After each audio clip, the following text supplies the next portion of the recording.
कर्म कर आगे बहुत कुछ कर पाएगा। प्यारे भाई बहन, आप लोगों को मैं बताना चाहूँगा, आज हम पीछे क्यों हो रहे हैं, आगे क्यों नहीं जाना चाहते हैं, हमारा पड़ाव क्यों नहीं हो रहा है आगे, इसका उद्देश्य क्या होना चाहिए। आज हम महत्वपूर्ण चर्चा करेंगे इस विषय पर में। कोई भी काम छोटा नहीं होता। बेरोजगारी अपने जगह में, बेरोजगार कौन है?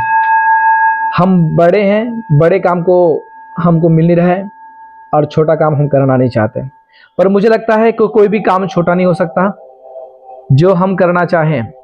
क्योंकि मैं आप लोगों को बताऊं, जैसे कि वनस्पति है, जैसे कि एक छोटे से बीज अंकुर लेकर के जब छोटे से लेकर के बड़े होते हैं तो वो भी पेड़ पौधा के रूप में विराजमान होता है या बड़ा होता है।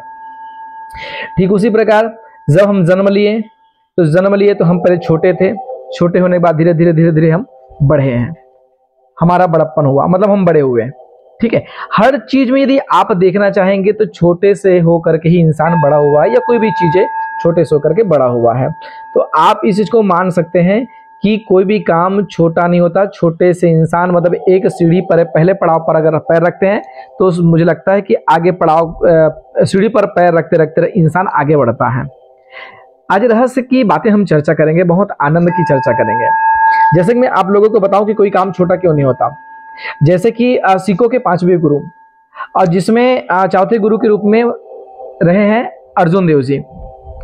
जब अर्जुन देव जी अपने शिष्यों के साथ मतलब रहते थे, एक साथ रहते थे, तो उनके गुरु जब अपने शिष्यों को संबोधित करते थे या उनको बैठाल करके कुछ पढ़ाते थे या शिक्षा देते थे, जो भी है, उस समय अर्जुन देव जी महाराज को कुछ काम देते थे, जैसे कि झाड़ू पोछा लगाने का इत्यादि कुछ काम करता था। तो शिष्य देख करके हंसते थे और हंस के कहते थे कि देखो अर्जुन देव को मतलब छोटे रूप में मानते हैं और हमको गुरुजी अच्छे मानते हैं करके। पर देखिएगा, गुरु तो गुरु होते हैं, शिष्य इस चीज को समझ जाते हैं, पर अर्जुन देव जी कोई कुछ नहीं बोलता था। एक दिन ऐसा आया कि गुरुजी जब अपने समाधि स्थल पर जाना था और उनको शांत होना था, समाधि स्थल पर उसको पहुंचना था, तो एक लिफाफे पर उन्होंने चिट्ठी लिख दिया कि मेरे जाने के बाद में मेरे इस कार्य का उत्तराधिकारी कौन होगा। तो उत्तराधिकारी के रूप में नाम लिख करके उन्होंने रख दिया। जब गुरुजी का पूरा कार्य हुआ, उनके बाद में जब शिष्यों ने उसको खोल करके देखा तो बड़े हैरान हो गए, बड़े अचरज हो गए। क्यों? क्योंकि उसमें किसी और का नाम नहीं था, उसमें अर्जुन देव जी का नाम था। मतलब इससे शिष्यों को पता चला कि कोई भी कार्य व्यक्ति जब करे तो वो छोटा नहीं होता। आज गुरु ने इस शिष्य को चॉइस किया है। मतलब आप यदि आगे बढ़ना चाहते हैं तो सबसे पहले आप मुझे लगता है कि एक चीज का त्याग कर दें।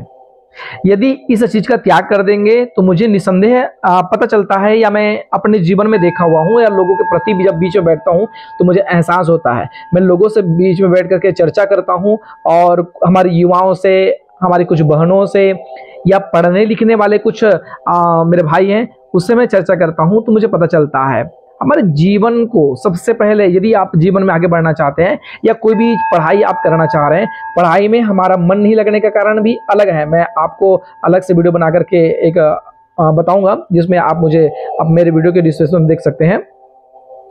तो ध्यान सुनिएगा, मुझे लगता है कि आप यदि मंजिल पर नहीं पहुंच रहे हैं, इसका एक कारण है। पहला है, जिस प्रकार से प्रकृति ने हमको सब कुछ दिया है, प्रकृति ने हमको क्या नहीं दिया।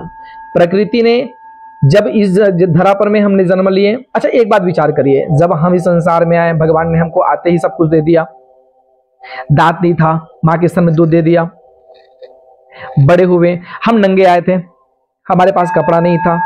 भगवान चाहते तो कपड़ा पहना करके भेज देते, भगवान चाहते तो सब कुछ करके भेज देते। सब कुछ भगवान अगर कर देते तो आप अपने कर्मों को कैसे शुद्ध करते हैं, आप अपने कर्मों को कैसे करते हैं। भगवान तो ये कहते हैं, बेटा जिस दिन तुमको मैं जन्म दिया, इस संसार में भेजा, उसी दिन में तुम्हारे लिए घर, उसी दिन आपके लिए गाड़ी, उसी दिन के लिए आपके लिए सभी व्यवस्था भेज दिया। प्रकृति ने भेज दिया, पर प्रकृति ने जब भेजा है तो उसके लिए हमको कर्म करना पड़ेगा। जिस कर्म को हम करते हैं उसमें दो टन रहते हैं, जैसे कि सुख और दुख। ये सुख और दुख हमारे साथ खेल खेलते हैं। कभी आप अपने कर्मों के द्वारा सुख पाते हैं, आप अपने कर्मों के द्वारा दुख पाते हैं। यदि आप रास्ते पर चल रहे हैं, सही रास्ते पर आप चल रहे हैं, तो उस रास्ते पर आपको कांटा नहीं गड़ता। मतलब यदि आप किसी का दिल दुखाए हैं तो कांटा गड़ना निश्चित है। मतलब कर्म से हम बच नहीं पाएंगे, ये अलग विषय है कि त्याग किसका करें। हमारे जीवन में सबसे पहले यदि आप आगे बढ़ना चाहते हैं तो मुझे लगता है कि आपके अपने जीवन में सबसे पहले आलस का त्याग करना चाहिए। यदि आप आलस का त्याग कर दिए तो मुझे लगता है कि आपको कोई रोक नहीं सकता। हर क्षेत्र में कोई भी कार्य छोटा नहीं होता है, हर कार्य बड़ा होता है। मैं शुरू में आपको यही बात बोला, हमें छोटा काम करना पसंद नहीं है और बड़ा काम हमको मिलता नहीं है, पर हम ये भूल जाते हैं कि छोटे से होकर के इंसान बड़ा होता है। आप छोटे कार्य करके भी आप आगे अपना बढ़ सकते हैं, आप अपने को सक्षम बना सकते हैं। इसलिए आप अपने मनोवृत्ति को एक करें, आपके अंदर संकल्प हो, ऐसा संकल्प हो, आपके अंदर ऐसा जुनून हो कि नहीं मुझे इस लक्ष्य पर पहुंचना है या इसे मुझे हासिल करना है। ये चीज आपके अंदर में आ जाता है कि आपके अंदर जुनून पैदा हो जाता है, उस समय मुझे लगता है कि आप पीछे नहीं होंगे, क्योंकि आपके अंदर जुनून है, आपके अंदर संकल्प है। ये तो रही गई संकल्प और जुनून की बात है। आप एक निष्ठा से काम करेंगे, आपकी मनोवृत्ति नहीं बदलेगी, आपका मन एक जगह हो जाएगा और आप धीरे से एक सीढ़ी से लेकर के दूसरे सीढ़ी पर पड़ाव करेंगे। कुछ कठिनाइयां आएगी। जब माँ के पेट से बालक जन्म लेता है, कठिनाई से पैदा होता है, दूध भी पीना नहीं जानते थे, पर वो धीरे धीरे सीखता है। उसी प्रकार आप कोई भी कार्य को अगर आप करते हैं तो मुझे लगता है कि वह कार्य आपके लिए धीरे धीरे धीरे सरल होना शुरू हो जाएगा। शुरू में आपको कठिन लगता है। हर कड़वा दवाई खाने से व्यक्ति ठीक होता है। डॉक्टर चाहते तो आपको मीठा दवाई दे सकते थे, डॉक्टर चाहते तो आपको स्वस्थ करने के लिए कोई और व्यवस्था कर सकते, पर आपके लिए कड़वा दवाई की व्यवस्था किया गया। नीम कड़वा जरूर होता है, पर आने वाला समय के लिए वही औषधि का काम करता है। करेला कड़वा जरूर होता है, पर आने वाले समय के लिए, जैसे कि हमें शुगर हो गया, डायबिटीज आप लगे उसमें या बीमारी से ग्रसित है, उस समय करेला भी काम करता है, फिर नीम भी काम करता है, फिर अन्य जो कड़ू चीजें हैं वो भी हमारे लिए काम करता है। इसका तात्पर्य है यदि आप इस चीज को लेकर चल रहे हैं, डॉक्टर के द्वारा मेडिसिन ले रहे हैं, तो मेडिसिन भी आपके लिए वो दवाई का काम करता है, मतलब औषधि का काम करता है, और उसे आप निसंदेह खाते हैं। जिस प्रकार से डॉक्टर एक दवाई देता है, गोली देता है, एक पत्ता रहता है जिसमें 10 रहता है। डॉक्टर आपको क्यों नहीं बोलते कि 10 एक साथ खा लें? क्योंकि वो पता है कि डोज के साथ खाएंगे तो ठीक होगा। आप यदि सोच रहे हैं घर में बैठे बैठे कि मैं अपने मंजिल तक पहुंच जाऊंगा, ये सबसे बड़े आलस आपके अंदर का है। जब तक आप अपने अंदर का आलस नहीं त्यागेंगे तब तक कुछ नहीं कर पाएंगे, जीवन में आप कुछ नहीं कर पाएंगे। इसलिए सबसे पहले आलस का त्याग करें। आप बैठे बैठे केवल बोलने का काम कर रहे होंगे, यदि बैठे बैठे आप कहने का काम कर रहे हैं कि मेरा काम तो बन जाएगा, मैं नहीं जाना चाहता, वहां नहीं जाऊंगा, तभी कार्य सिद्ध हो जाएगा, गलत है। सबसे पहले आलस का त्याग करिए। जिन्होंने अपने जीवन में आलस बना करके रखा है वो कभी आगे नहीं बढ़ा है।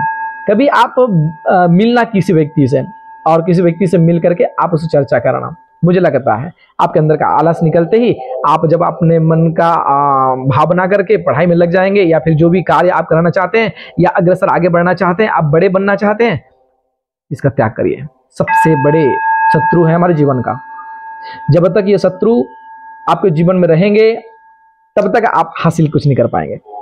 उठिए, अपने आप को मजबूत बनाइए, उठिए, दौड़िए। विवेकानंद जी हमेशा कहते थे, एक मूर्ख व्यक्ति अपने समय का त्याग करते हैं और एक ज्ञानी व्यक्ति समय के साथ चलते हैं। मूर्ख व्यक्ति जब अपने समय को त्याग करके चलते हैं तो एक दिन वह मूर्ख ही कहलाता है और एक दिन मूर्ख बन जाता है, और दूसरे को देखते रहते हैं, अरे ये कैसे बढ़ गया, क्योंकि वो अपना मेहनत किया है, अपने समय में वो कार्य किया है, पर आपने और हमने काम नहीं किए, इसलिए हमको बढ़ने का कोई चांस नहीं मिलता। मैं आपसे कहूँ, आलस का त्याग करके अपने जीवन में बढ़ने का प्रयास करिए, आपको कोई रोक नहीं सकता।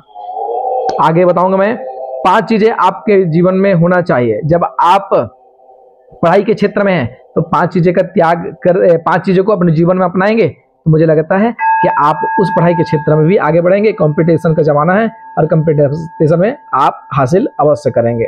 मैं अगले वीडियो में आप लोगों को दर्शन कराऊंगा या बताऊंगा, फिर आगे हम चर्चा करेंगे। तब तक के लिए जय श्री राधे, जय श्री कृष्णा।